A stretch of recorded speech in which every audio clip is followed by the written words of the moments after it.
तो इस लेक्चर में हम लोग सॉलिड सिलेंडर में देखने जा रहे हैं, मोमेंट ऑफ इनर्शिया निकालने जा रहे हैं किसी एक्सिस के अबाउट। तो पहला केस हम लोग लेते हैं कि सॉलिड सिलेंडर है, वॉल्यूमाइज डिस्ट्रीब्यूशन पढ़ रहे हैं हम लोग। तो वॉल्यूम में है तो आपको सॉलिड सिलेंडर का वॉल्यूम पहले पता होना चाहिए, ठीक है। ज़रूरत पड़ सकता है उसकी, क्यों, डेंसिटी निकालें। डेंसिटी क्या हो जाएगा, मास बाय वॉल्यूम। तो पाई आर स्क्वायर एच, कोई दिक्कत नहीं, सिंपल सा वॉल्यूम होता है। खैर, पहला एक्सिस है, तो पहला एक्सिस जिसके अबाउट मोमेंट ऑफ इनर्शिया निकलना है वो सॉलिड सिलेंडर का एक्सिस ही है, ठीक है।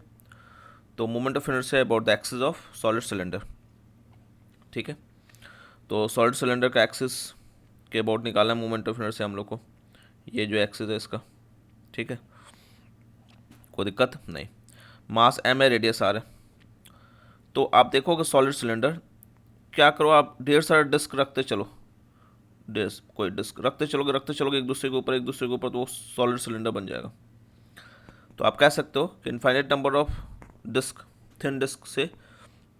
बना हुआ है। ढेर सारे डिस्क रखते चलो, एक के ऊपर एक के ऊपर एक के ऊपर एक, कॉन्सेंट्रिक डिस्क, ठीक है। तो आपको मिल जाएगा कि वो जो बन रहा है वो सिलेंडर, सॉलिड सिलेंडर बन रहा है, ठीक है। तो हम लोग मान सकते हैं, और सबका रेडियस सेम होगा, सारे डिस्क का रेडियस क्या होना चाहिए, सेम। अलग रखेंगे तो घटते बढ़ते रहेगा, तो एक तरह से कोनिकल टाइप होगा, ठीक है। अगर हम सेम रखेंगे तो सॉलिड सिलेंडर बनेगा। तो हम लोग कोई मान लेते हैं कि बहुत थिन डिस्क है जिसका मास डी एम है, रेडियस तो आर ही रहेगा। तो उस डिस्क के लिए क्या हो जाएगा, axis perpendicular to the plane and passing through centre. ये जो एक्सिस आ जाएगा, ये वाला एक्सिस, वो क्या होगा, ये जो एक्सिस होगा ये perpendicular to the plane and passing through centre. तो उसके अबाउट हम लोग जानते हैं क्या होता है, अगर स्मॉल मास एम है, रेडियस आर है, तो एम आर स्क्वायर बाई 2 होता है। ये होता है डिस्क का, याद रखना पड़ेगा थोड़ा थोड़ा फॉर्मूला जो पिछला हम लोग देखे हुए हैं। रिंग का होता है एम आर स्क्वायर, डिस्क का होता है एम आर स्क्वायर बाई 2। तो अगर इसका मास डी एम है तो d m are square by 2, तो यहाँ पे वही चीज़ लिख देंगे, d m are square by 2। R square by 2 constant है, इंटीग्रेशन डी एम का, डी एम करोगे यानी टोटल मास, तो डी एम का इंटीग्रेशन मतलब टोटल मास, तो एम आर स्क्वायर बाई 2, केवल डी एम का इंटीग्रेशन है तो टोटल मास, यानी इस एक्सिस के about m are square by 2 वही हो गया जो डिस्क का होगा। ढेर सारे डिस्क है,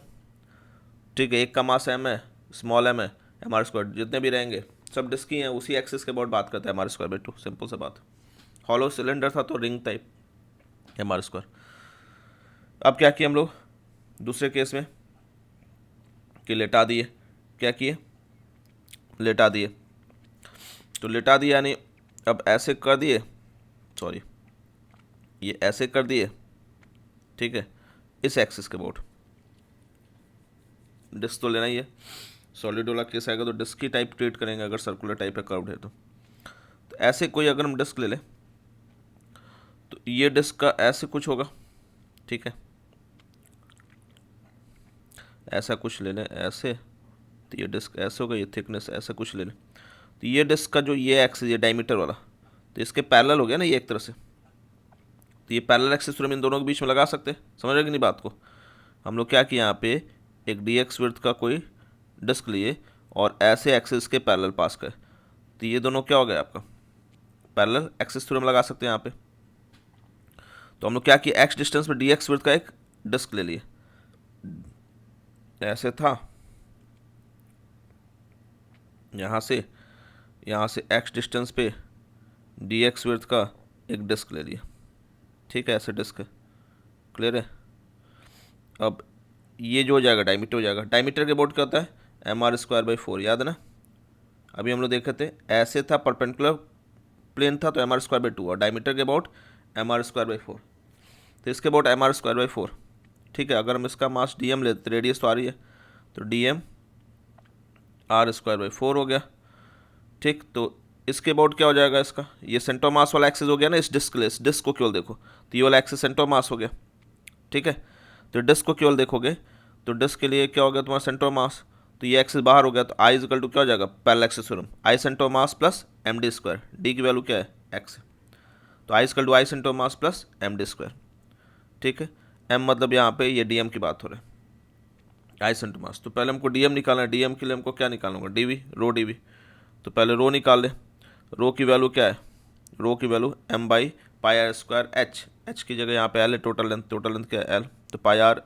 M by pi are square L. इतने दूर का हमको क्या निकालना होगा, तो रेडियस तो सेम है, हम लिए थे जो भी ये डिस्क कैसे लिए थे, तो रेडियस तो सेम ही रहेगा, ठीक, रेडियस तो पाई आर स्क्वायर, तो डी वी क्या हो जाएगा, कितने विड्थ के लिए थे, डी एक्स विड्थ के लिए, तो एरिया इंटू विड्थ, तो एरिया क्या है पाई आर स्क्वायर, ठीक, पाई आर स्क्वायर और विड्थ क्या है डी एक्स, तो डी एम क्या हो जाएगा रो इंटू डी वी, तो रो की value M by pi are square L और डी वी की value pi are square D X, pi are square cancel हो गया, ठीक है, तो क्या बचा M by L D X, तो आपका जो रो डी एम बचा वो M by L D x. अब I square I centre mass plus M D square, ठीक है, तो आई सेंटो मास क्या हो जाएगा डी एम डायमीटर वाला, तो d m are square by 4 अब प्लस एम डी स्क्वायर, तो एम यानी d m into d, d की वैल्यू क्या है एक्स है, दोनों के बीच का सेपरेशन एक्स डिस्टेंस पे लिया था ना, ठीक है, तो वो हो जाएगा, तो डी की वैल्यू एक्स है, तो इसी को अप्लाई कर दें यहाँ पे, ठीक है, तो आई सेंटो मास क्या हो जाएगा d m are square by 4 और d m sorry m D square, तो एम की वैल्यू डी एम है और डी की वैल्यू एक्स है, डी किसके बराबर है एक्स के बराबर, तो एम डी स्क्वायर, यहाँ पे आर स्क्वायर बाई 4 कॉमन हो जाएगा, ठीक है, डी एम का इंटीग्रेशन एम आ जाएगा, खैर यहाँ पे आप डी एम जब हम लोग निकालें तो डी एम पूरा रख लीजिए, वैसे तो आप सीधे सीधे आर स्क्वायर बाई 4 बाहर कर देंगे तो डी एम का इंटीग्रेशन क्या जाएगा एम, तो एम आर स्क्वायर बाई 4 सीधे सीधे आ जाएगा, ठीक, फिलहाल हम प्रोसेस से कर दिए ताकि आप लोग समझ कहेंगे सर डी एम पहले निकाले फिर डी एम को रख नहीं रहे, वैसे आप जानते हो आर स्क्वायर बाई 4 कॉन्स्टेंट है, तो यहाँ से सीधे बाहर निकाल के डी एम को इंटीग्रेट करोगे तो M R square by 4 direct आ जाएगा, मगर यहाँ पे एक्स कॉन्स्टेंट नहीं है तो यहाँ पे डायरेक्ट हम डी एम को बाहर नहीं निकाल पड़ेंगे, यहाँ पे वैल्यू तो रखना ही पड़ेगा, क्या रख दी थी इसलिए यहाँ लेके चल दो, तो m by L D x, m की डी एम की value M by L D x, अब एक्स स्क्वायर का इंटीग्रेशन एक्स क्यूब बाई 3, और कहाँ से कहाँ रखोगे आप लिमिट देखो कहाँ से कहाँ रखोगे, ठीक है, लिमिट देखो तो यहाँ से हम लोग लिए थे तो 0 से एल बाई 2 करके ट्वाइस कर दो, या राइट को अगर पॉजिटिव लेते तो लेफ्ट निगेटिव, तो ये 0 से एल बाई 2, तो इधर 0 से माइनस एल बाई 2, तो ओवरऑल माइनस एल बाई 2 से एल बाई 2 हो जाएगा, ठीक है, तो इंटीग्रेशन कहाँ से कहाँ होगा माइनस एल बाई 2 से प्लस एल बाई 2, ठीक है, अब यहाँ कर दो तो एम बाई एल बाहर हो जाएगा एक्स स्क्वायर का x cube by 3, upper limit L by 2 minus lower limit दोनों रखोगे तो ये आ जाएगा एल क्यूब बाई 12, तो एम बाई एल था तो एम एल स्क्वायर बाई 12, और ये तो आ ही रहते हैं यहाँ से आर स्क्वायर बाई 4 बाहर लोगे डी एम का इंटीग्रेशन एम, तो एम आर स्क्वायर बाई 4, तो मोमेंट ऑफ इनर्शिया इस वाले एक्सिस के अबाउट क्या आ गया आपका सॉलिड सिलेंडर के लिए m are square by 4 plus m l square by 12, यानी रॉड की तरह ट्रीट कर रहा है प्लस क्या ट्रीट कर रहा है डिस्क का डायमीटर, ठीक है, तो ध्यान दे लो सिलेंडर एक रॉड की तरह भी है और डिस्क को अगर सपोज करोगे तो डिस्क का डायमीटर भी है, तो दोनों का सम हो जाएगा, क्लियर है,